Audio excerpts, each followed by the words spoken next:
안녕하세요. 오늘 이야기를 들려드리게 된 이준호라고 합니다. 올해 31살이고요. 이 이야기를 하기까지 정말 많은 고민이 있었어요. 하지만 누군가에게는 작은 위로가, 또 다른 누군가에게는 용기가 되길 바라는 마음으로 용기를 내어봅니다. 제가 어렸을 때 기억을 되짚어 보면 저희 집은 정말 웃음소리가 끊이지 않는 따뜻한 가정이었거든요. 아버지는 성실하게 직장에 다니셨고, 어머니는 항상 밝은 미소를 지니고 계셨어요. 부산의 작은 아파트에 살았는데, 그곳에서의 추억들은 지금도 제 마음속에 소중하게 간직되어 있습니다. 주말이면 가족 3명이 함께 해운대 바닷가로 나들이를 갔어요. 아버지는 제 손을 꼭 잡고 파도가 밀려오는 모래사장을 걸으셨고, 어머니는 항상 맛있는 김밥을 싸오셨죠. 바다를 바라보며 김밥을 나누어 먹던 그 시간들이 얼마나 행복했는지 몰라요. 아버지는 가끔 저를 어깨에 태워주시기도 했는데, 그때 보던 넓은 바다의 풍경은 지금도 생생해요. 저녁에는 거실 작은 탁자에 둘러앉아 보드게임을 하곤 했어요. 아버지는 제가 이길 수 있도록 일부러 져주시기도 했고, 어머니는 웃으면서 아버지를 혼내셨죠. 그런 소소한 일상들이 저에게는 전부였어요. 당시엔 모든 가정이 다 이럴 거라고 생각했거든요. 아버지는 부산의 한 중견기업에서 영업팀장으로 일하셨어요. 성격도 온화하시고 저에게 화를 내신 적도 거의 없었죠. 가끔 제가 말썽을 부려도 타이르듯이 설명해 주시곤 했어요. 어머니도 마찬가지였고요. 저희 집 분위기는 정말 평화로웠어요. 어머니는 전업주부셨는데 항상 집안을 깔끔하게 정리해 두시고 맛있는 음식을 해주셨어요. 제가 학교에서 돌아오면 간식을 준비해 놓고 기다리고 계셨고, 숙제할 때도 옆에서 도와주셨죠. 가끔 동네 아줌마들과 수다를 떨며 웃으시는 모습이 얼마나 밝고 예뻤는지 몰라요. 그때는 정말 평범하고 행복한 가정이었습니다. 아무런 걱정 없이 지내던 시절이었죠.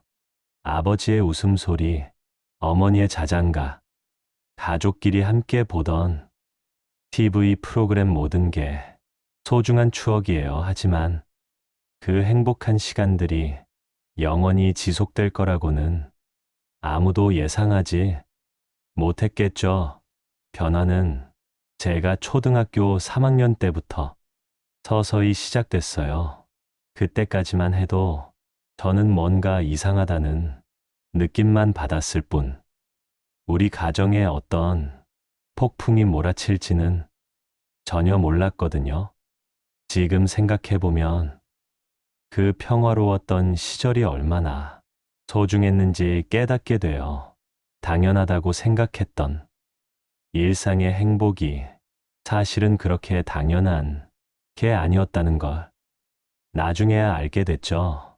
아버지의 따뜻한 목소리, 어머니의 포근한 품, 그리고 가족이라는 울타리 안에서 느꼈던 그 안전함이 얼마나 값진 것이었는지 말이에요. 변화는 제가 초등학교 3학년 때부터 시작됐어요. 아버지의 여동생인 고모가 이혼을 하면서 저희 집 근처로 이사를 오게 된 거였죠. 고모는 결혼 생활이 실패로 끝나면서 마음에 큰 상처를 받은 상태였어요. 처음엔 가족이니까 서로 도와야 한다고 생각했거든요. 고모도 혼자 되시니까 외로우실 테고 그래서 자주 저희 집에 오시는 게 당연하다고 여겼어요. 하지만 시간이 지나면서 뭔가 이상하다는 느낌이 들기 시작했어요. 고모는 거의 매일같이 저희 집에 찾아오셨어요. 특히 어머니가 마트에 장 보러 나가시거나 동네 사람들과 만나러 나가실 때마다 타이밍을 맞춰서 오시는 것 같았어요. 그리고 어머니가 없을 때마다 아버지에게 뭔가를 속삭이곤 했죠. 저는 아직 어렸으니까 그냥 어른들끼리 하는 이야기겠거니 했는데 나중에 알고 보니 고모가 어머니에 대한 좋지 않은 이야기들을 아버지에게 계속 흘리고 있었던 거예요. 어머니가 밖에서 어떻게 지내는지, 누구랑 만나는지, 이런 이야기들을 부풀려서 말씀하셨던 거죠. 고모는 자신의 결혼이 실패한 것에 대한 분노와 질투를 어머니에게 투사하고 있었던 것 같아요. 다른 사람이 행복한 모습을 보는 게 견디기 힘드셨나 봐요. 그래서 우리 가정의 문제를 일으키려고 했던 건지도 모르고요. 처음에 아버지가 어머니에게 비난조에 말을 하셨을 때는 정말 충격이었어요. 어머니가 친구들과 만나고 오신 날이었는데 아버지가 왜 집안일을 제쳐두고 나갔냐며 따져 물으시는 거예요. 그날은 아버지가 회식이 있다고 하셔서 어머니도 오랜만에 친구들을 만나신 건데 말이에요. 어머니는 당황스러워 하시면서도 차근차근 설명하려고 하셨어요. 집안일도 다 마치고 나갔다고 아버지가 늦는다고 하셔서 친구들과 만났다고 말이에요. 하지만 아버지의 의심은 그치지 않더라고요. 그때는 몰랐는데 고모가 아버지에게 어머니가 밖에서 남자들과 어울린다는 식의 말을 계속 흘리고 다녔던 거예요. 물론 전혀 사실이 아닌 이야기들이었죠. 어머니는 그저 가끔 동네 아줌마들이나 옛 동창들과 만나서 차나 마시고 오는 정도였거든요. 시간이 지날수록 아버지의 의심은 점점 커져갔어요. 어머니를 바라보는 눈빛도 달라지기 시작했고 말투도 날카로워졌어요. 예전에는 어머니와 정말 다정하게 대화하셨는데 이제는 뭔가를 의심하는 듯한 시선으로 바라보시는 게 느껴졌거든요. 아버지는 술도 자주 마시기 시작하셨어요. 회사에서 스트레스를 받으신다고 하셨지만 지금 생각해보면 고모가 심어준 의심 때문에 마음이 불편하셨던 것 같아요. 술을 마시고 들어오시는 날이면 집안 분위기가 완전히 달라졌어요. 어머니와 저는 아버지가 문을 열고 들어오시면 그날의 기분을 살피느라 조심스러워졌어요. 예전처럼 반갑게 맞이하기보다는 일단 눈치를 보게 되더라고요. 아버지가 기분이 좋지 않으신 날에는 괜히 건드렸다가 화를 낼까봐 걱정이 됐거든요. 어느 날 아버지가 술에 취해서 집안이 왜 이 모양이냐며 소리를 지르셨어요. 다른 집 아내들은 남편이 들어오면 반겨주고 밥상도 따뜻하게 차려준다면서 어머니를 비난하셨죠. 하지만 어머니는 항상 아버지를 위해 음식을 따뜻하게 준비해 놓고 계셨거든요. 아버지의 눈에는 그런 정성이 보이지 않으셨나 봐요. 그날 밤 처음으로 집에서 그릇이 깨지는 소리를 들었어요. 저는 무서워서 방문을 살짝 열고 거실을 봤는데 아버지가 식탁 위에 그릇을 바닥에 내던지시는 모습이 보였어요.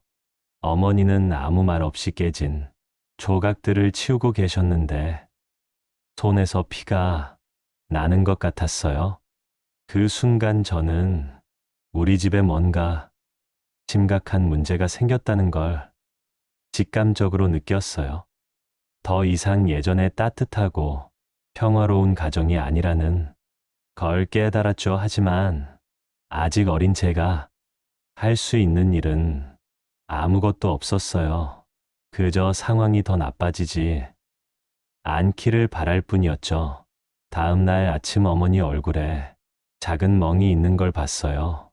어머니는 제가 묻자 어제 부엌에서 넘어져서 그렇다고 웃으며 대답하셨지만 저는 알고 있었어요.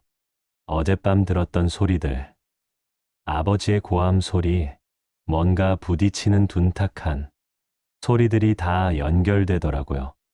어머니는 저를 걱정시키지 않으려고 진실을 숨기려 하셨지만 제 눈에는 다 보였어요. 그때부터 저는 어머니를 지켜야겠다는 생각을 하기 시작했어요. 비록 어린애였지만 어머니가 혼자 고통받고 계신다는 걸 알 수 있었거든요. 초등학교 4학년, 5학년이 되면서 상황은 더욱 악화됐어요. 아버지의 폭력은 점점 노골적이 되어갔고 고모는 여전히 주말마다 찾아와서 어머니에 대한 좋지 않은 이야기들을 아버지 귀에 속삭였어요. 어머니가 화장을 진하게 한다느니, 밖에서 어떻게 다닌다느니 하는 말들이었죠. 사실 어머니는 화장을 거의 안 하셨어요. 가끔 입술에 연한 립스틱 정도 바르는 게 전부였는데, 고모는 마치 어머니가 요란하게 꾸미고 다니는 것처럼 부풀려서 말했나 봐요. 아버지는 그런 고모의 말을 고지곳대로 믿으셨고, 그럴 때마다 어머니를 향한 의심과 분노가 커져갔어요. 중학교에 입학할 무렵에는 아버지의 폭력이 일상이 되어버렸어요. 술을 마시면 거의 반드시 어머니를 괴롭혔고 물건을 던지는 일도 잦았어요. 고모는 그런 상황을 보고도 말리기는커녕 오히려 부추겼죠. 여자는 맞아야 정신을 차린다는 식의 끔찍한 말들을 하면서 말이에요. 저는 매일 밤벽 너머로 들리는 어머니의 흐느낌 소리를 들으며 잠들어야 했어요. 그 소리를 들을 때마다 가슴이 찢어지는 것 같았지만 제가 할 수 있는 건 아무것도 없었어요. 아직 너무 어렸거든요. 아침이 되면 어머니는 아무 일도 없었다는 듯이 밝은 미소로 저를 깨우셨어요. 저를 위해 힘을 내려고 하시는 모습이 보였어요. 가끔 선글라스를 쓰고 계실 때가 있었는데 나중에야 그게 멍을 가리기 위함이었다는 걸 알게 됐어요. 중학교 2학년 때 정말 끔찍한 일이 있었어요. 고모가 또 찾아와서 어머니가 집 밖에서 남자와 만나는 모습을 봤다며 아버지를 자극했거든요. 사실 그 남자는 어머니의 사촌 오빠였어요. 우연히 근처에 오신 김에 잠깐 만나신 건데 고모는 그걸 완전히 다른 식으로 해석해서 아버지에게 말씀드린 거였어요. 그날 밤 아버지는 처음으로 제 눈앞에서 어머니를 때리셨어요. 어머니가 필사적으로 설명하려고 하셨지만 아버지는 듣지 않으셨어요. 저는 그 모습을 보고 참을 수가 없어서 아버지와 어머니 사이에 뛰어들었어요. 그때 아버지의 손이 제 뺨을 스쳤어요. 얼얼한 통증보다 더 큰 충격은 아버지가 저마저 때렸다는 사실이었어요.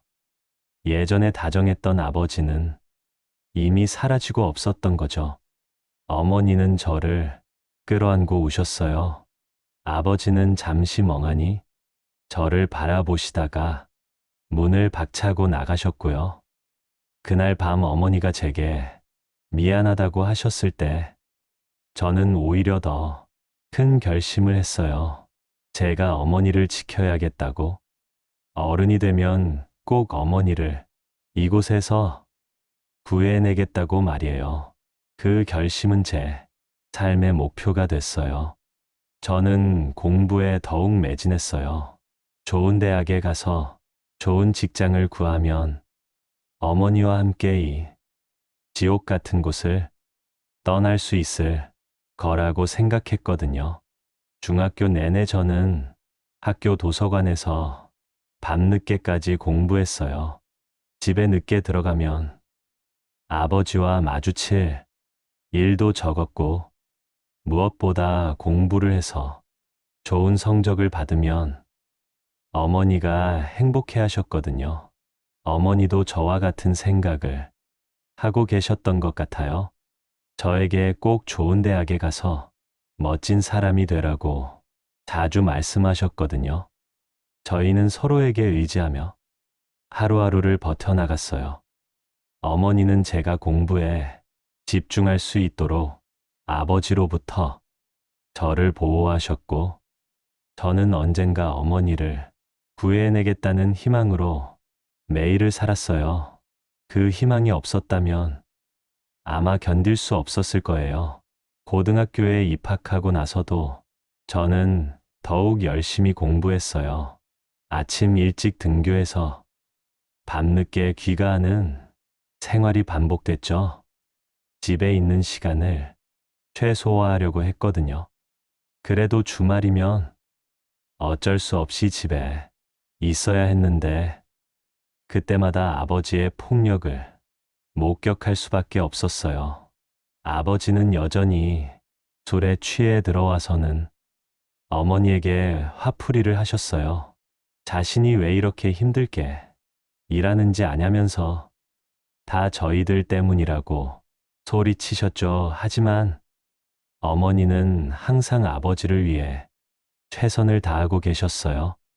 아버지가 늦게 들어올 것 같으면 음식을 따뜻하게 보관해 두시고, 집안도 항상 깔끔하게 정리해 두셨거든요. 고모는 여전히 주말마다 찾아와서 아버지의 분노에 기름을 부었어요. 우리 할머니처럼 강하게 키워야 한다느니 왜 이렇게 무능한 여자와 사는지 모르겠다느니 하는 끔찍한 말들을 했어요. 고등학교 2학년이 되었을 때 어머니의 눈빛이 점점 공허해져 가는 걸 봤어요. 한때는 밝게 빛나던 그 눈동자가 생기를 잃어가고 있었어요. 그 모습을 보는 게 너무 고통스러웠어요. 더 이상 기다릴 수 없다고 느꼈죠. 대학에 가기 전에 어머니를 이 지옥에서 구해내야 한다고 생각했어요. 그래서 아르바이트를 시작했어요. 학교가 끝나면 근처 편의점에서 몇 시간씩 일했고, 주말에는 전단지 배포 아르바이트도 했어요. 모든 돈을 모아서 비상금을 만들었어요. 그리고 인터넷으로 다른 지역의 월세방을 알아보기 시작했죠. 고3이 되면서 저는 본격적으로 탈출 계획을 세웠어요. 주변 친구들은 모두 대학 입시 준비로 바빴지만 저는 다른 생각을 하고 있었어요. 물론 공부도 열심히 했어요. 어머니를 위해서도, 아버지의 의심을 피하기 위해서도 수능은 잘 봐야 했으니까요. 아버지는 제가 명문대에 진학하길 원하셨어요. 친구들 앞에서 자랑할 수 있는 대학을 바라셨죠. 고모도 마찬가지였고요. 우리 집안에서 첫 서울대생이 나와야 한다면서 저를 압박했어요. 하지만 저는 이미 대학에 갈 생각이 없었어요. 제 계획은 고등학교를 졸업하자마자 공장에 취직해서 어머니와 함께 도망치는 것이었거든요. 매일 밤 학교 도서관에 남아 공부하는 척하면서 취업 정보를 찾아봤어요. 고졸로 갈 수 있는 일자리, 기숙사가 제공되는 공장, 야간 대학을 병행할 수 있는 직장 등 모든 가능성을 탐색했어요. 동시에 우리가 살 집도 알아봤죠. 아버지와 고모가 찾기 어려운 먼 지역이면서도 저렴한 월세방이 필요했거든요. 친구들이 대학 입시 원서를 준비할 때 저는 이력서를 준비했어요. 경력이라고 할 만한 건 없었지만 학교 성적은 우수했고 컴퓨터 자격증도 몇 개 있었어요. 그게 전부였지만 열정만큼은 누구보다 강했죠. 아르바이트도 계속했어요. 편의점 알바가 끝나면 배달 알바를 했고 주말에는 전단지 배포도 했어요. 어머니는 제가 무리하게 일하는 걸 걱정하셨지만 저는 대학 갈 준비를 충분히 하고 있다고 안심시켰어요. 반은 거짓말이었죠. 공부도 열심히 했지만 그건 탈출 계획의 위장막이었으니까요. 9월에 수시 원서를 넣을 때가 왔어요. 아버지는 서울의 명문대들을 지원하라고 했지만 저는 고향에서 멀리 떨어진 지방 대학들을 몇 군데 지원했어요. 진짜로 갈 생각은 없었지만 수시에 합격하면 아버지의 의심을 덜 살 수 있을 거라고 생각했거든요. 아버지는 제 원서를 보고 화를 내셨어요. 지방대가 장학금을 더 많이 주고 취업률도 괜찮다고 설명했지만 결국 아버지가 원하는 대로 서울 대학들을 몇 군데 더 지원해야 했어요. 어차피 갈 생각이 없었으니까 그냥 아버지를 안심시키기 위한 연기였어요. 10월부터는 취업 준비도 본격화했어요. 인터넷으로 지원서를 보내고 간단한 전화 면접도 몇 번 봤어요. 대부분 거절당했지만 두 군데에서 긍정적인 답변을 받았어요. 하나는 울산의 자동차 부품 공장이었고 다른 하나는 창원의 기계 공장이었어요. 두 곳 모두 기숙사를 제공했고 학력에 상관없이 뽑는다고 했어요. 저는 울산 쪽을 선택했어요. 부산에서 그리 멀지 않으면서도 아버지가 쉽게 찾아올 수 없을 것 같았거든요. 그리고 부산보다는 상대적으로 낯선 곳이어서 숨어 지내기에도 좋을 것 같았어요. 어머니와는 매일 밤 조용히 대화를 나눴어요. 어머니는 여전히 제가 대학에 가길 원하셨지만 제 결심을 존중해 주셨어요. 대신 걱정이 많으셨죠?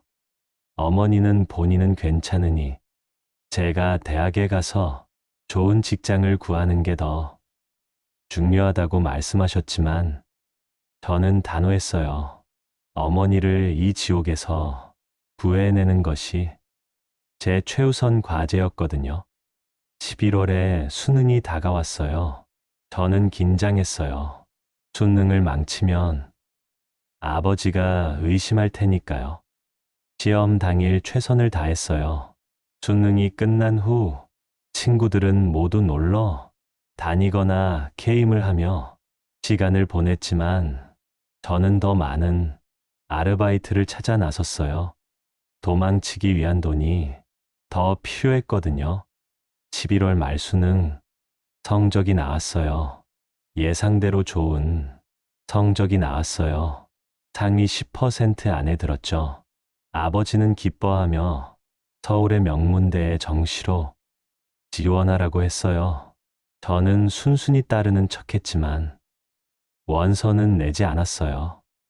어차피 2월이면 이 집을 떠날 계획이었으니까요. 12월부터 어머니와 저는 조금씩 필요한 물건들을 챙기기 시작했어요. 너무 많이 한꺼번에 싸면 아버지가 눈치챌 수 있으니 조금씩 중요한 것들만 준비했죠. 어머니의 통장과 옷까지도 조금씩 준비했어요. 울산 공장에서는 1월 초에 출근하라는 연락이 왔어요. 저는 바로 수락했어요.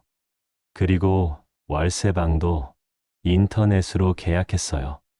월세 35만 원짜리 작은 원룸이었지만 저희에겐 천국 같은 곳이었죠. 보증금 350만 원은 제가 모은 돈으로 충당했어요. 1월 초 아버지는 이상한 김새를 눈치챈 것 같았어요. 제가 대학 원서를 내지 않았다는 걸 알게 된 거죠. 아버지가 대학 원서에 대해 물었을 때 저는 서울의 상위권 대학들에 지원했다고 거짓말을 했어요. 아버지는 의심스러운 눈길로 저를 바라봤지만 더 캐묻지는 않으셨어요. 하지만 의심하고 있다는 걸 느꼈어요. 졸업식 날짜가 2월 10일로 공지됐어요. 저는 어머니와 계획을 세웠어요. 졸업식 다음 날인 2월 11일, 아버지가 출근한 후 바로 집을 나서기로 했죠. 울산까지 가는 기차표도 미리 예매했어요. 그런데 상황이 예상치 못하게 꼬이기 시작했어요. 아버지가 갑자기 제 방을 뒤지기 시작한 거예요. 다행히 중요한 서류들은 모두 학교 사물함에 보관하고 있었어요. 하지만 아버지의 의심이 점점 커지고 있다는 건 분명했어요. 2월 초 아버지는 결국 제가 대학 원서를 내지 않았다는 걸 알아냈어요. 대학 측에 직접 전화해서 확인한 모양이었어요. 그날 밤 아버지는 술에 취해 돌아와 저와 어머니에게 폭언을 퍼부었어요. 저는 처음으로 대학에 가지 않겠다고 직접 말했고 아버지는 분노를 참지 못하고 저에게 손을 들었어요. 어머니가 급히 저를 감싸 안으며 아버지를 말렸지만 아버지는 곧 어머니에게로 분노를 돌렸어요. 모든 게 어머니 탓이라며 어머니를 바닥에 내동댕이 쳤어요. 저는 그 모습을 보고 참을 수 없어 아버지에게 달려들었지만 힘의 차이가 너무 컸어요. 그날 밤 저희 집은 그야말로 전쟁터가 됐어요. 다음 날 아침 아버지는 출근하면서 어디를 가든 찾아내서 데려오겠다고 경고를 남겼어요. 저는 두려웠지만 결심을 굽힐 수 없었어요. 오히려 계획을 앞당겨야 했어요. 더 이상 기다릴 수 없었거든요. 학교에 가서 사물함에 보관해둔 서류들을 모두 가방에 넣었어요. 그리고 담임 선생님을 찾아가 상황을 설명했어요. 선생님은 걱정스러운 표정으로 저를 바라보셨어요. 왜 진작 말하지 않았냐고 물으셨고, 저는 부끄러웠지만 솔직히 말했어요. 창피했고 아무도 도와주지 않을 거라고 생각했다고요. 선생님은 제게 학교에 있으라며 도움을 요청할 수 있는 곳에 연락해 보겠다고 하셨지만 저는 이미 계획이 있다고 말씀드렸어요. 울산에 직장도 구했고 집도 구했다고요. 선생님은 놀란 표정이었지만 결국 이해해 주셨고 비상금으로 쓰라며 용돈까지 주셨어요. 정말 감사했어요. 학교가 끝난 후 저는 곧장 집으로 돌아가지 않고 어머니와 약속한 버스 정류장으로 향했어요. 어머니는 이미 작은 가방 하나를 들고 저를 기다리고 계셨어요. 얼굴에는 불안함이 가득했지만 저를 보자 안도해 미소를 지으셨어요. 아버지가 오늘 일찍 들어온다는 소식에 저희는 서둘러 택시를 잡아 기차역으로 향했어요. 원래 내일 타기로 예약한 기차 대신 오늘 떠나는 기차를 타야 했어요. 다행히 기차표는 구할 수 있었어요. 기차를 기다리는 동안 저는 계속 주위를 살폈어요. 아버지가 추적해 올까 두려웠거든요. 어머니는 제 손을 꼭 잡고 떨고 계셨어요. 그 모습을 보니 마음이 아팠어요. 어머니가 이런 고통을 겪게 해서는 안 된다고 생각했어요. 저는 어머니를 안심시키며 이제 자유라고 아무도 해치지 못한다고 말했어요. 어머니는 눈물을 머금은 제 고개를 끄덕이셨고 그 눈빛에서 두려움과 함께 희망도 볼 수 있었어요. 드디어 기차가 도착했고 저희는 서둘러 탑승했어요. 기차가 서서히 움직이기 시작했을 때 저는 창밖을 바라보며 깊은 숨을 내쉬었어요. 이제 정말로 새로운 삶이 시작되는 순간이었어요. 기차 안에서 어머니는 제 어깨에 기대어 조용히 울었어요. 슬픔의 눈물이 아니라 안도의 눈물이었어요. 20년 넘게 살아온 집을 떠나는 건 쉬운 일이 아니었지만 그곳에는 더 이상 행복이 없었으니까요. 울산으로 가는 3시간 동안 저는 이런저런 생각을 했어요. 앞으로의 삶, 공장에서의 일, 어머니와 함께할 새로운 일상 모든 게 낯설고 두려웠지만 동시에 설레기도 했어요. 드디어 저희만의 삶을 살 수 있다는 희망 때문이었죠. 울산역에 도착했을 때는 이미 저녁이 되어 있었어요. 저희는 역 앞에서 택시를 타고 미리 계약해둔 원룸으로 향했어요. 그곳은 울산 외곽의 조용한 동네에 있었어요. 월세는 비쌌지만 전세금이 없어서 저희에게는 딱 맞는 조건이었어요. 원룸에 도착해서 열쇠를 받고 문을 열었을 때 어머니는 한참 동안 방 안을 둘러보셨어요. 10평 남짓한 작은 공간이었지만 저희에게는 천국 같은 곳이었어요. 아버지의 폭력에서 벗어난 진정한 쉼터였으니까요. 어머니는 여기가 정말 우리 집이라며 믿기지 않는다는 듯한 목소리로 말씀하셨고, 저는 웃으며 이제 여기가 우리 집이고 아무도 방해하지 못한다고 대답했어요. 첫날 밤 저희는 근처 편의점에서 산 라면으로 간단히 저녁을 해결했어요. 아직 냄비도 수저도 없었으니까요. 컵라면을 먹으며 저희는 조용히 대화를 나눴어요. 앞으로의 계획, 어머니의 일자리, 제 공장 출근, 날짜 등에 대해서요. 어머니는 여전히 제가 대학에 가지 못하는 것에 대해 마음 아파하셨지만 저는 정말 괜찮다고 말했어요.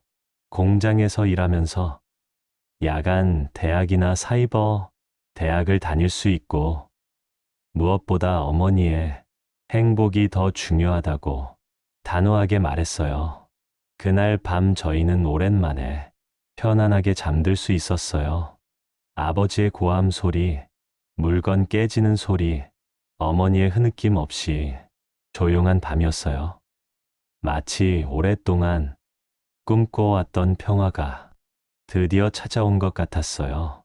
학교에 가서 사물함에 보관해둔 서류들을 모두 가방에 넣었어요. 그리고 담임 선생님을 찾아가 상황을 설명했어요. 선생님은 걱정스러운 표정으로 저를 바라보셨어요. 왜 진작 말하지 않았냐고 물으셨고, 저는 부끄러웠지만 솔직히 말했어요. 창피했고 아무도 도와주지 않을 거라고 생각했다고요. 선생님은 제게 학교에 있으라며 도움을 요청할 수 있는 곳에 연락해 보겠다고 하셨지만 저는 이미 계획이 있다고 말씀드렸어요. 울산에 직장도 구했고 집도 구했다고요. 선생님은 놀란 표정이었지만 결국 이해해 주셨고 비상금으로 쓰라며 용돈까지 주셨어요. 정말 감사했어요. 학교가 끝난 후 저는 곧장 집으로 돌아가지 않고 어머니와 약속한 버스 정류장으로 향했어요. 어머니는 이미 작은 가방 하나를 들고 저를 기다리고 계셨어요. 얼굴에는 불안함이 가득했지만 저를 보자 안도에 미소를 지으셨어요. 아버지가 오늘 일찍 들어온다는 소식에 저희는 서둘러 택시를 잡아 기차역으로 향했어요. 원래 내일 타기로 예약한 기차 대신 오늘 떠나는 기차를 타야 했어요. 다행히 기차표는 구할 수 있었어요. 기차를 기다리는 동안 저는 계속 주위를 살폈어요. 아버지가 추적해 올까 두려웠거든요.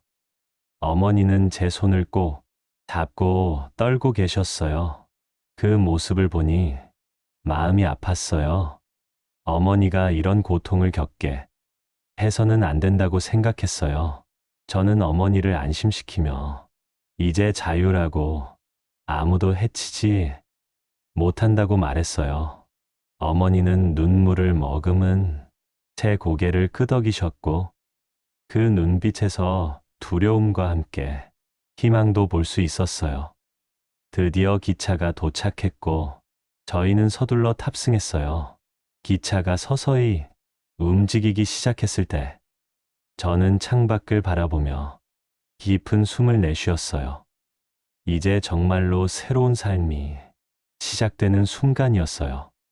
기차 안에서 어머니는 제 어깨에 기대어 조용히 울었어요.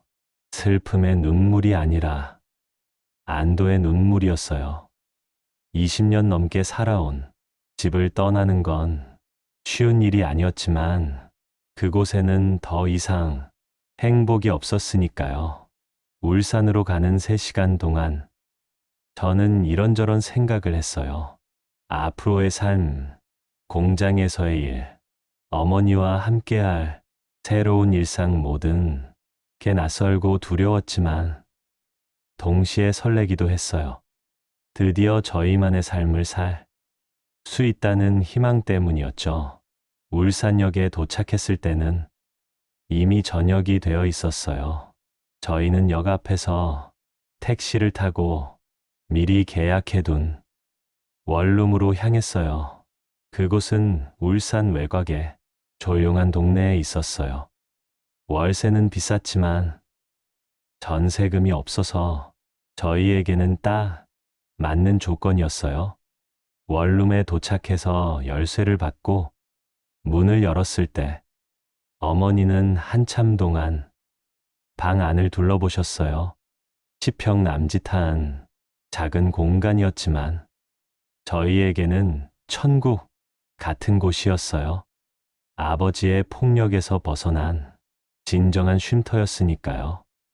어머니는 여기가 정말 우리 집이라며 믿기지 않는다는 듯한 목소리로 말씀하셨고 저는 웃으며 이제 여기가 우리 집이고 아무도 방해하지 못한다고 대답했어요.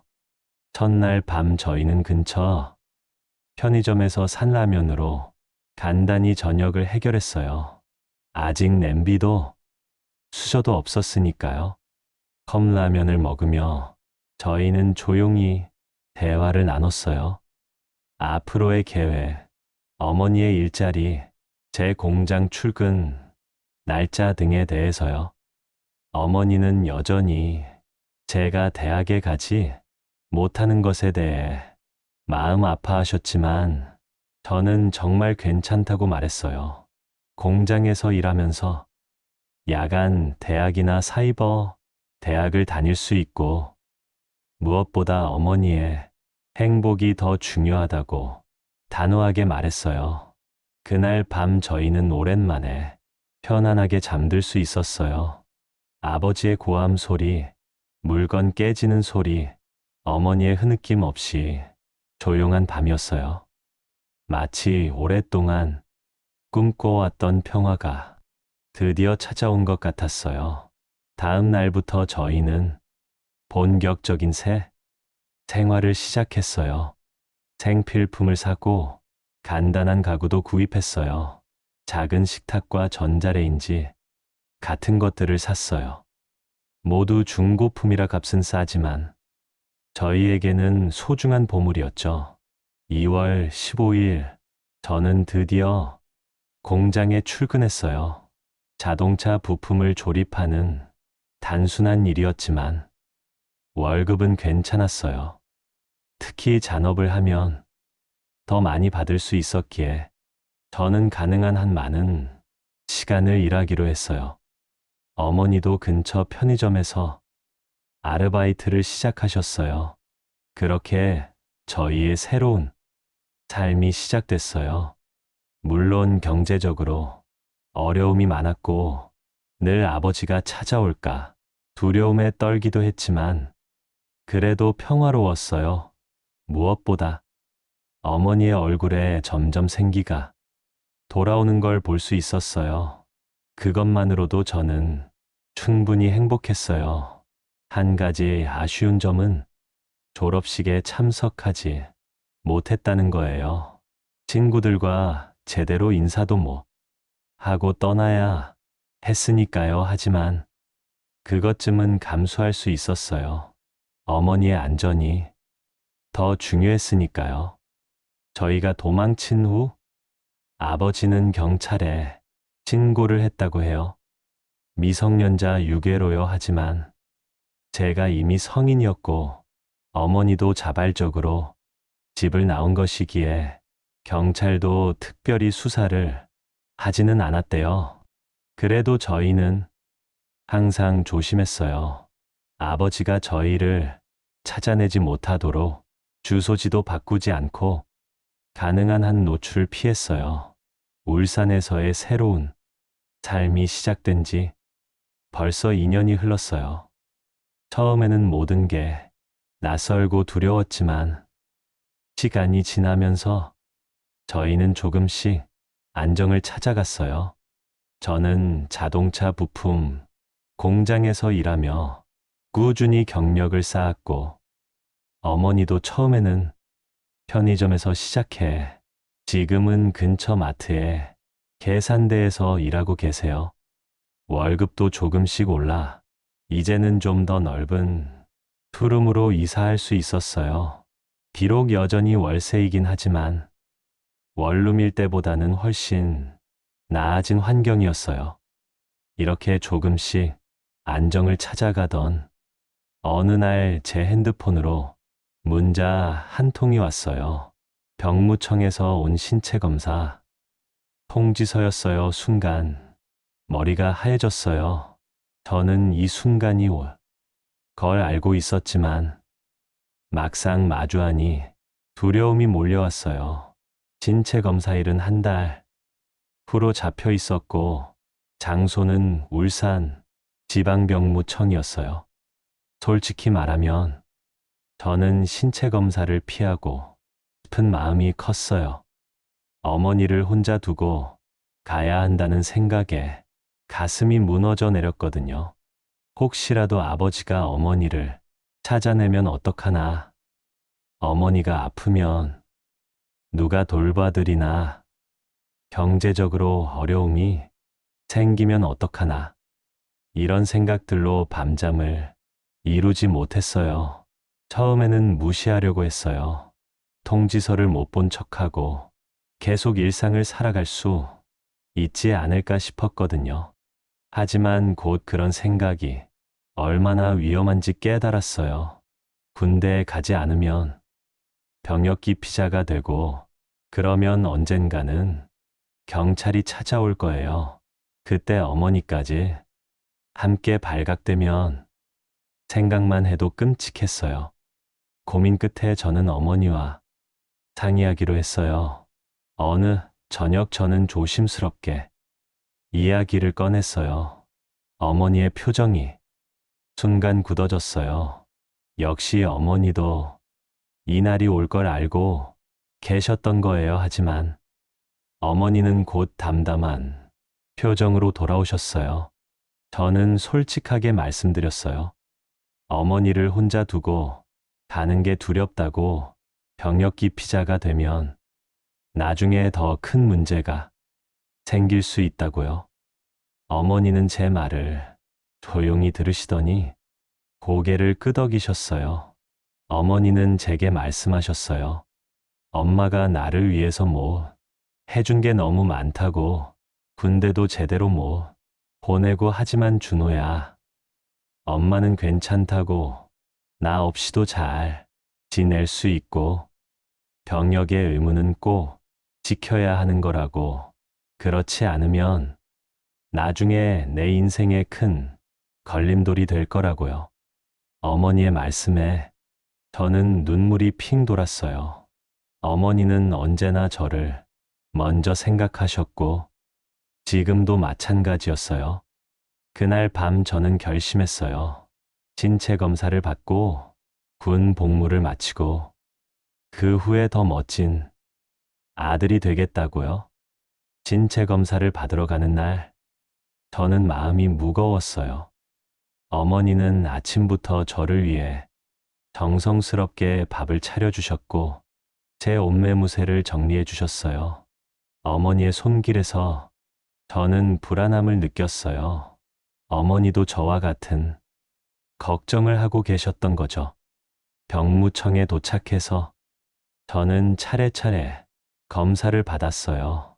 신체 검사, 인성 검사, 면담 모든 과정이 생각보다 빨리 끝났어요. 결과는 현역 판정이었어요. 건강에 아무 문제가 없었거든요. 제게 주어진 시간은 약 3개월. 그 후에 입대해야 했어요. 집으로 돌아와 어머니께 결과를 알려드렸을 때 어머니는 담담하게 받아들이셨어요. 하지만 저는 어머니의 눈빛에서 불안함을 읽을 수 있었어요. 남은 3개월 동안 저는 어머니가 혼자 지낼 준비들을 해야 했어요. 일단 공장에는 제 상황을 설명하고 군 복무 후 돌아와서 다시 일할 수 있는지 물었어요. 다행히 공장장님이 좋은 분이셔서 군 복무 후 다시 오면 일자리를 주시겠다고 약속해 주셨어요. 그리고 저희 집 근처에 사는 공장 동료인 성민이 형에게 부탁했어요. 제가 없는 동안 어머니를 좀 봐달라고요. 혹시 무슨 일이 있으면 바로 연락해달라고 부탁드렸어요. 성민이 형은 흔쾌히 수락해 주셨고 그의 아내 수진이 누나도 어머니와 가끔 식사도 하고 지내기로 했어요. 입대 전날 밤 저는 어머니와 함께 간단하게 저녁 식사를 했어요. 어머니가 제가 좋아하는 김치찌개를 끓여주셨어요.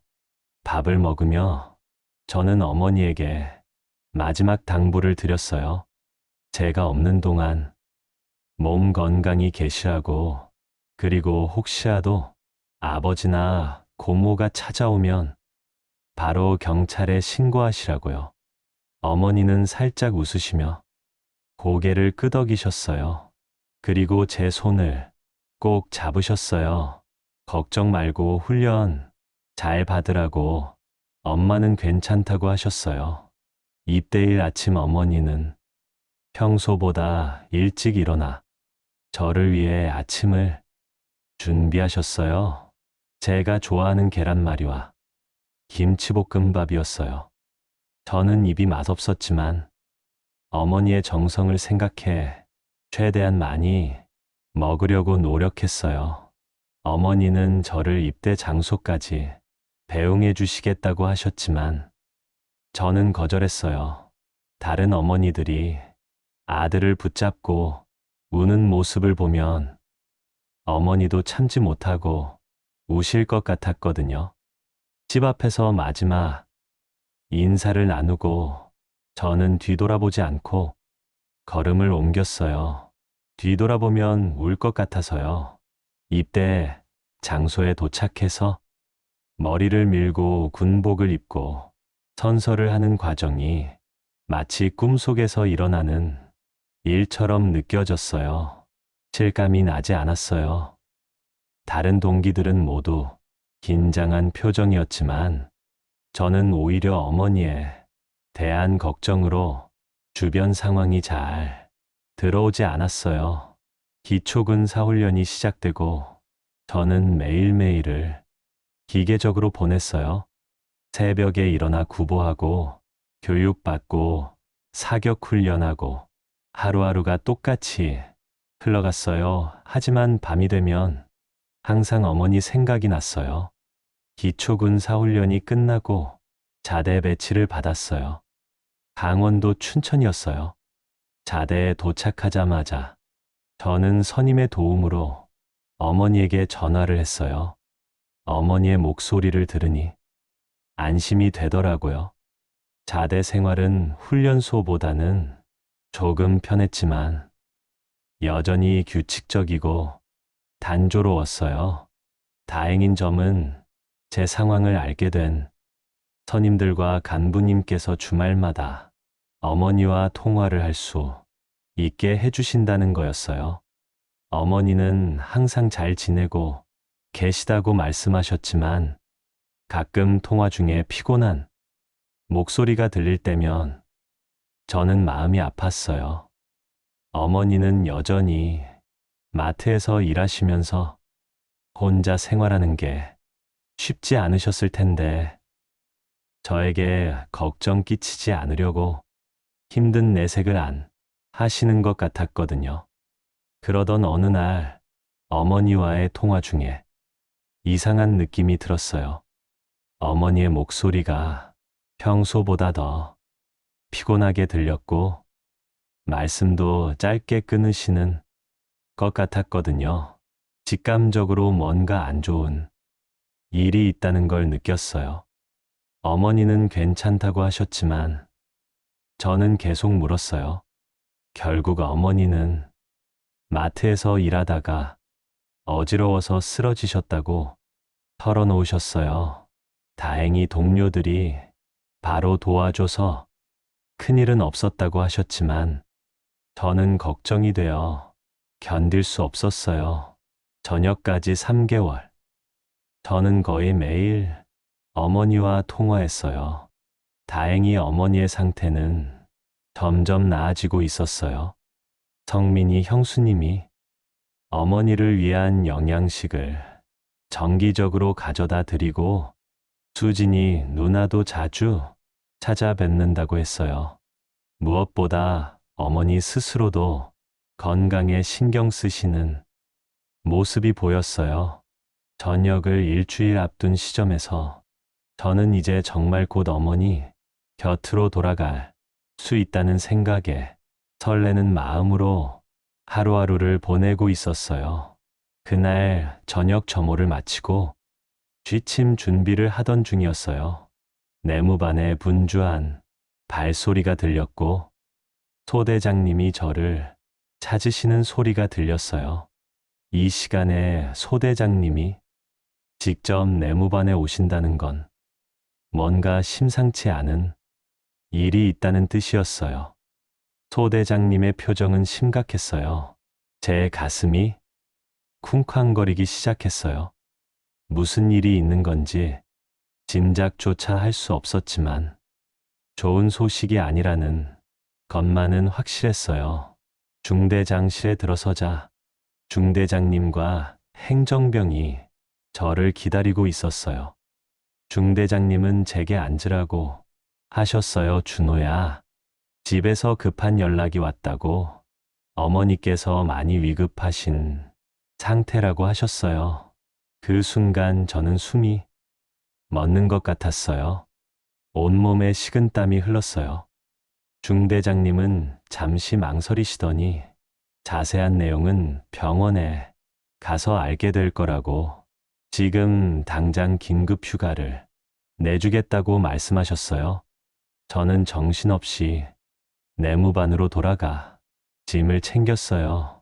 동기들은 무슨 일이냐고 물었지만 저도 정확히 무슨 일인지 알 수 없었기에 어머니가 위급하다는 말만 남기고 부대를 나섰어요.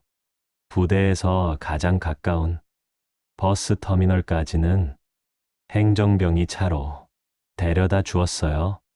그는 제게 울산중앙병원 응급실로 가라고 했고 성민이 형이 거기서 저를 기다리고 있을 거라고 했어요. 버스 안에서 몇 시간을 보내는 동안 저는 온갖 불안한 생각으로 가득 찼어요. 어머니에게 무슨 일이 생긴 건지, 어떤 사고가 있었는지, 그리고 가장 두려웠던 생각은 아버지가 어머니를 찾아냈을지도 모른다는 것이었어요. 새벽 3시, 저는 마침내 울산에 도착했어요. 택시를 타고 곧장 병원으로 향했어요. 잠도 못 자고 온 데다 극도의 불안감으로 몸이 떨렸지만 어머니가 걱정되어 그런 것은 신경도 쓰이지 않았어요. 병원에 도착해 응급실을 찾았지만 어머니는 이미 중환자실로 옮겨진 상태였어요. 성민이 형이 중환자실 앞 대기실에서 저를 기다리고 있었어요. 형의 얼굴은 창백했고 눈은 충혈되어 있었어요. 분명 밤새 한숨도 못 주무신 것 같았어요. 형이 상황을 설명해 주기 시작했어요. 어제 오후 어머니가 평소처럼 마트에서 일하고 계셨는데 아버지와 고모가 마트에 들어왔다고 해요. 어머니가 계산대에서 일하는 모습을 본 아버지는 눈을 부라리며 어머니를 노려봤다고 했어요. 어머니는 공포에 질려 관리자에게 상황을 설명하고 뒷문으로 피하려 하셨지만 아버지와 고모는 어머니가 나오는 것을 기다리고 있다가 그대로 미행했다고 해요. 그렇게 집 주소까지 알아내고 어젯밤 갑자기 어머니의 집을 찾아갔다는 거예요. 아버지와 고모는 어머니의 집에 들어가 감히 도망쳤냐며 폭언을 퍼부었다고 해요. 처음에는 언어적 폭력으로 시작했지만 점점 상황이 악화되어 아버지가 어머니를 밀치고 때리기 시작했다고 해요. 고모는 옆에서 오빠, 저런 여자 가만두면 안 돼. 우리 집안 망신시킨 년이라며 아버지의 분노에 기름을 부었대요. 이웃의 한 분이 소란을 듣고 살펴보려 했지만 아버지가 위협하자 겁을 먹고 돌아갔다고 해요. 하지만 다행히 그 이웃분이 경찰에 신고를 했고 10분쯤 후에 경찰이 출동했대요. 경찰이 도착했을 때는 이미 어머니가 바닥에 쓰러져 계셨대요. 의식이 없었고 얼굴과 머리에서 피가 많이 나고 있었다고 해요. 성민이 형의 말에 저는 숨이 막히는 것 같았어요. 제가 군대에 있는 동안 어머니는 혼자 이런 끔찍한 폭력을 당하셨다니 너무나 가슴이 아팠어요. 경찰이 도착하자 아버지와 고모는 황급히 도망쳤다고 해요.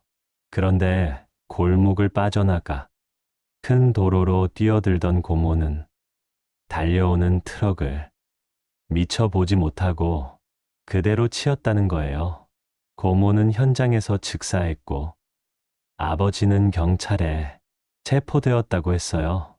의사 선생님의 설명에 따르면 어머니는 머리를 강하게 부딪혀 뇌출혈이 있었고 갈비뼈도 몇 대 부러졌다고 해요.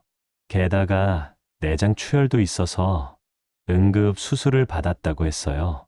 생명에는 지장이 없지만 의식이 없는 상태라고 했어요. 그 말을 듣는 순간 저는 눈앞이 캄캄해졌어요. 그동안 제가 어머니를 지켜드리지 못했다는 죄책감과 분노, 그리고 아버지의 대한 증오심이 한꺼번에 밀려왔어요. 중환자실에는 면회 시간이 정해져 있어서 저는 그때까지 대기실에서 기다렸어요. 그동안 형이 자세히 상황을 설명해 주었어요.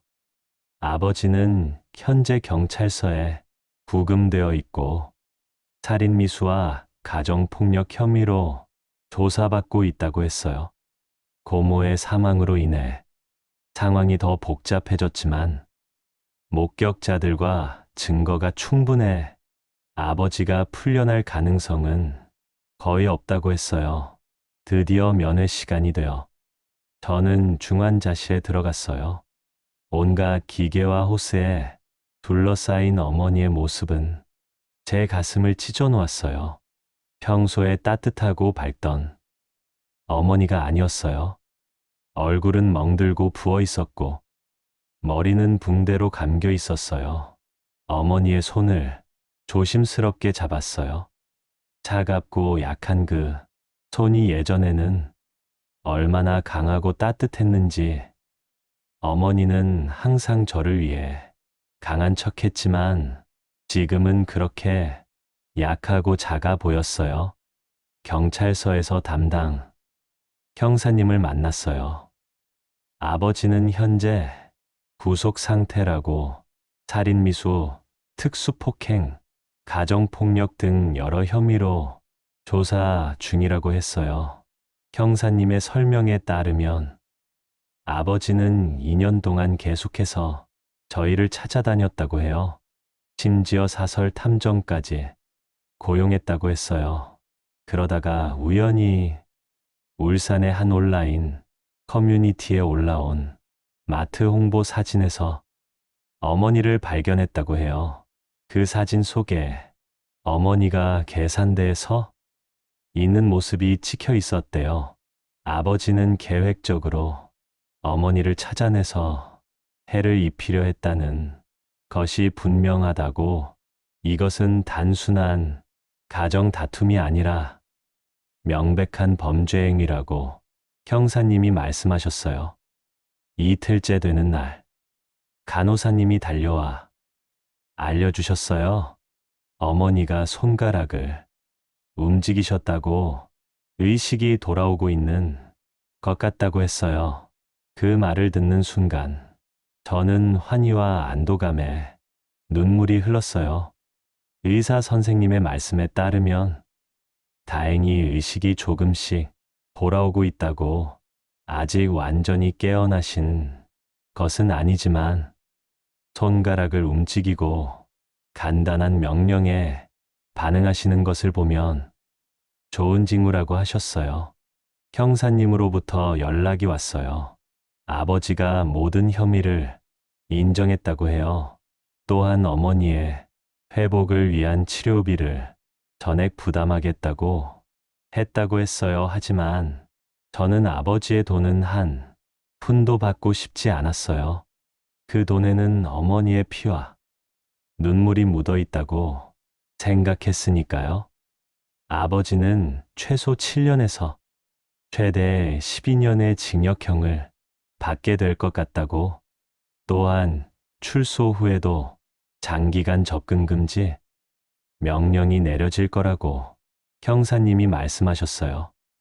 이제 아버지는 오랫동안 저희에게 접근하지 못할 것이고, 그동안 어머니는 평화롭게 회복에 전념할 수 있을 테니까요. 일주일이 지났고 어머니는 점점 더 나아지고 계셨어요.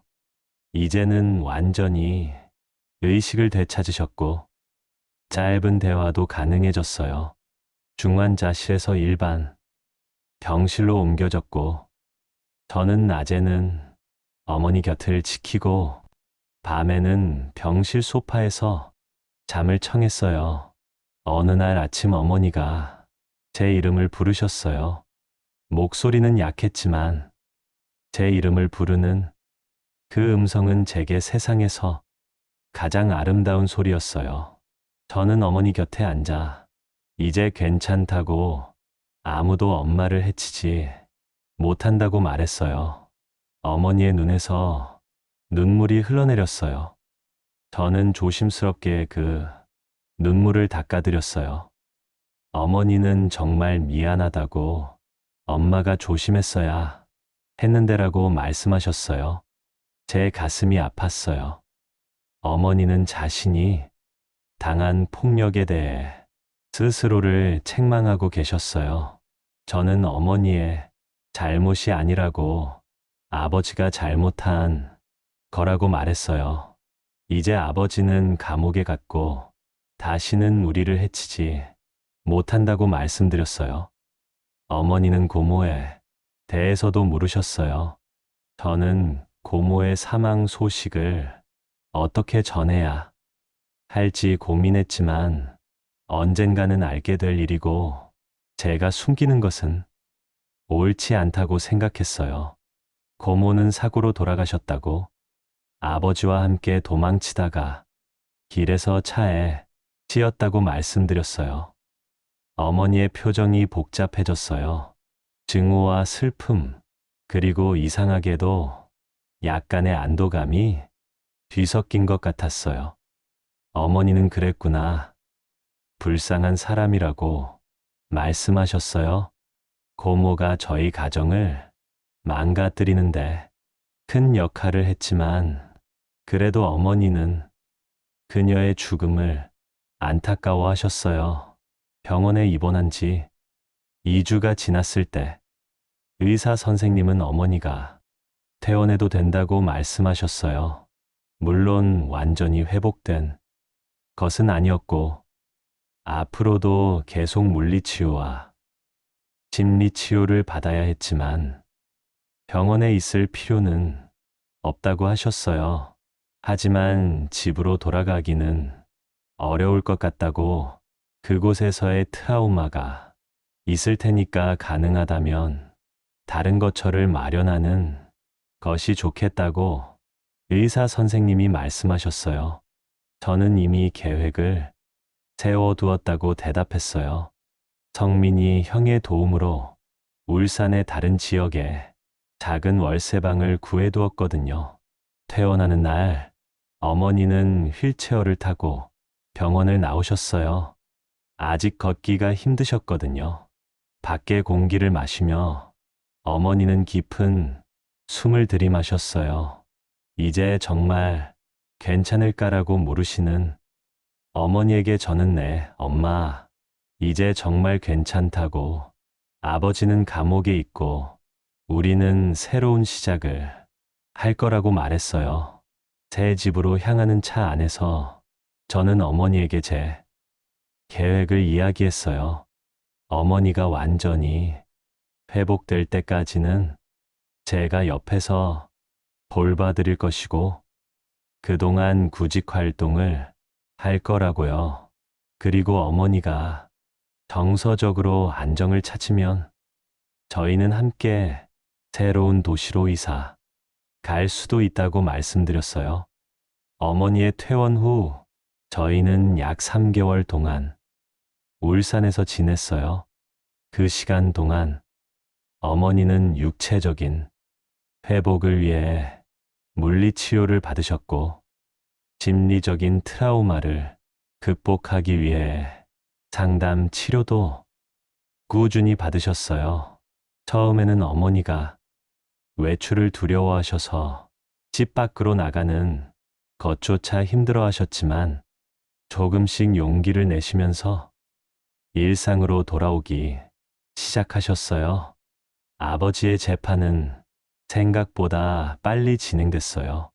고모의 사망, 어머니에 대한 지속적인 가정 폭력, 그리고 이번 사건의 계획성이 인정되어 아버지는 최대형인 12년 형을 선고받았어요. 더불어 출소 후에도 20년간 저희에게 접근할 수 없는 접근 금지 명령도 함께 내려졌어요. 어머니의 상태가 많이 호전된 6개월 후 저희는 아예 제주도로 이사를 가기로 결정했어요. 제주도는 우리 둘 다 한 번도 가본 적 없는 곳이었지만 그곳에서 완전히 새로운 삶을 시작하고 싶었어요. 아름다운 자연 속에서 어머니가 평화를 찾을 수 있기를 바랐거든요. 제주도에 도착한 첫날, 저희는 서귀포시 근처의 작은 마을에 월세 집을 구했어요. 창문을 열면 바다가 보이는 작은 집이었어요.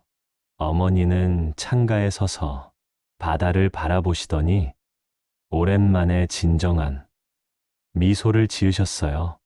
그날 이후로 저희의 제주도 생활이 시작됐어요.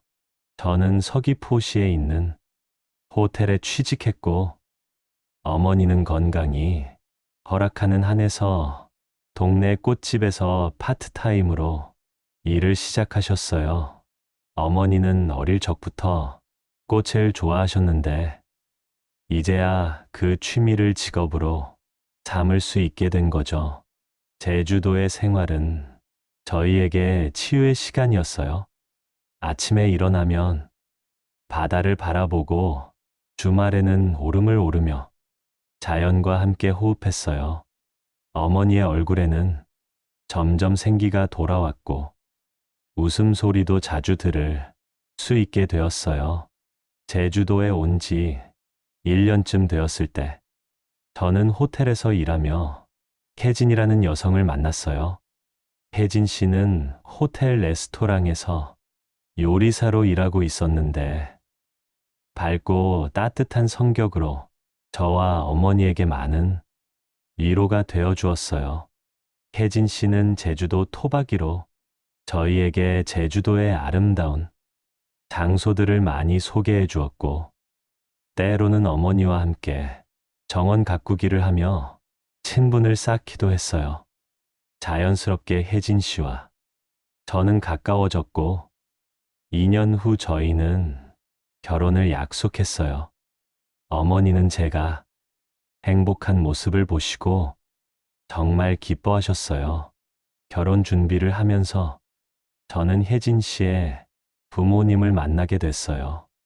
장인어른과 장모님은 정말 좋은 분들이었어요. 특히 장모님은 저희 어머니와 나이가 비슷하셔서 금방 친해지셨고, 두 분이 함께 꽃꽂이를 하거나 차를 마시며 시간을 보내는 모습을 보는 것이 저에게는 큰 행복이었어요. 결혼 후 저희는 서귀포시 외곽에 작은 주택을 마련했어요. 어머니도 함께 살기로 하셨고, 저희 집 마당에는 어머니가 직접 가꾸는 작은 정원이 생겼어요. 이제 어머니는 그 정원에서 다양한 꽃과 채소를 키우시면서 진정한 평화를 찾으신 것 같았어요. 그렇게 10년이 흘렀고, 지금 저는 이 이야기를 여러분께 들려드리고 있어요. 어머니는 여전히 건강하게 저희와 함께 살고 계시고, 저와 혜진이는 두 아이의 부모가 됐어요. 제주도의 아름다운 자연 속에서 아이들과 함께 보내는 시간은 정말 소중해요. 장인어른과 장모님은 저희 집 근처로 이사 오셔서 자주 안내하며 지내고 계세요. 특히 장모님은 저희 어머니와 정말 돈독한 사이가 되셨어요. 두 분이 함께 손주들을 돌보고 요리를 나누고 서로의 이야기를 들어주는 모습을 볼 때면 가슴이 따뜻해져요. 물론 가끔은 과거의 기억이 저희를 찾아오기도 해요. 어머니는 종종 악몽에 시달리시고, 저도 갑작스러운 소리에 놀랄 때가 있어요. 하지만 그럴 때마다 저희는 서로를 위로하고 지금의 행복에 감사하며 앞으로 나아가요. 아버지는 여전히 교도소에 있고 저희와의 접촉을 시도한 적도 없어요.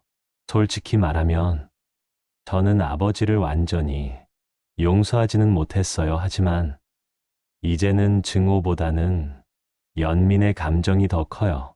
자신의 분노와 집착에 갇혀 진정한 가족의 의미를 알지 못한 채 인생을 낭비한 사람이라고 생각해요. 이 이야기를 들려드리는 이유는 어쩌면 저와 비슷한 상황에 처한 분들에게 희망을 드리고 싶어서일지도 몰라요. 가정폭력은 결코 견뎌야 하는 게 아니에요. 도움을 요청하고 용기를 내어 그 상황을 벗어나는 게 중요해요. 저희 어머니처럼 그리고 저처럼 새로운 시작을 할 수 있다는 걸 믿어주셨으면 좋겠어요. 지금 저희 가족은 과거의 상처를 딛고 일어서서 행복한 삶을 살고 있어요. 어머니의 웃음소리, 아이들의 제잘거림, 아내의 따뜻한 손길, 이 모든 게 저에게는 세상에서 가장 소중한 보물이에요.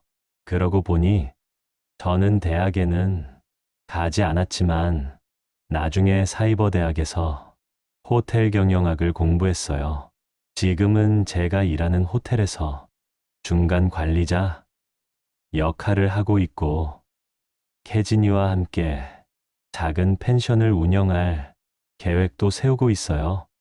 어머니는 여전히 꽃집에서 일하시면서 동네 사람들에게 사랑받고 계세요.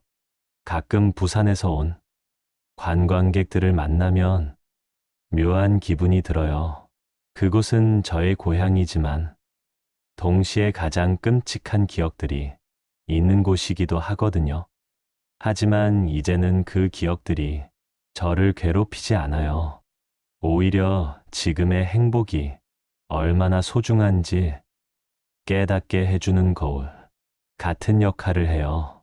최근에는 어머니가 손주들과 함께 정원에서 꽃을 키우시는 모습을 자주 봐요.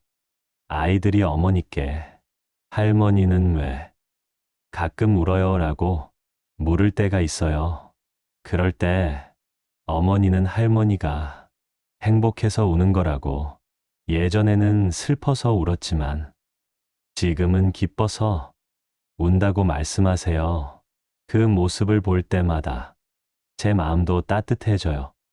아이들은 할아버지가 왜 없냐고 물어본 적도 있어요. 그럴 때 저는 할아버지는 멀리 계신다고, 대신 외할아버지, 외할머니가 있으니까 괜찮다고 말해줘요. 아이들은 금방 이해하고 넘어가더라고요. 아이들에게는 지금 함께하는 사람들이 전부이니까요. 혜진이와 결혼하고 나서 저는 정말 많이 변했어요. 예전에는 항상 경계하고 있었거든요. 혹시 또 누군가가 저희를 해치지 않을까? 평화로운 일상이 다시 깨지지 않을까 하는 불안감이 항상 있었어요. 하지만 혜진이의 따뜻함과 장인어른, 장모님의 사랑을 받으면서 그런 불안감들이 점점 사라졌어요. 장인어른은 종종 저에게 말씀하세요. 과거는 과거고 중요한 건 지금과 미래라고요. 준호야, 너는 정말 훌륭한 아들이고 남편이라고. 어머니를 그렇게 잘 모시는 아들을 본 적이 없다고 해주세요. 그런 말씀을 들을 때마다 제가 선택한 길이 옳았다는 확신이 들어요. 어머니는 이제 완전히 다른 사람이 되셨어요. 예전에 그 움츠러들고 두려워하던 모습은 찾아볼 수 없어요. 지금의 어머니는 당당하고 밝으세요. 꽃집에서 일하실 때도 손님들과 웃으며 대화하시고 동네 사람들에게도 인기가 많으세요. 특히 꽃꽂이에 재능이 있으셔서 결혼식이나 돌잔치 때 꽃장식을 부탁받는 일이 많아졌어요. 얼마 전에는 어머니가 저에게 고백하신 일이 있어요. 사실 울산에서 제주도로 올 때 정말 무서웠다고 하시더라고요.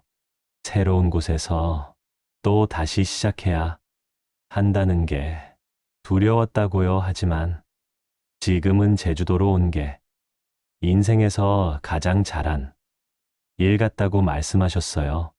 제주도의 사계절을 모두 경험해 보니 이곳이 정말 저희에게 맞는 곳이라는 생각이 들어요.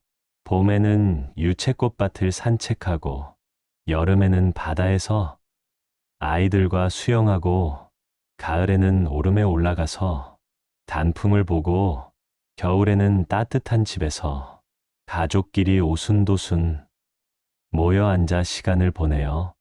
저는 요즘 종종 생각해요. 만약 그때 도망치지 않았다면 지금 저희는 어떻게 살고 있을까요? 아마 어머니는 더 큰 상처를 받으셨을 테고 저도 평생 그 상황을 벗어나지 못했을지도 몰라요. 용기를 내서 탈출했기에 지금의 행복이 있는 거죠.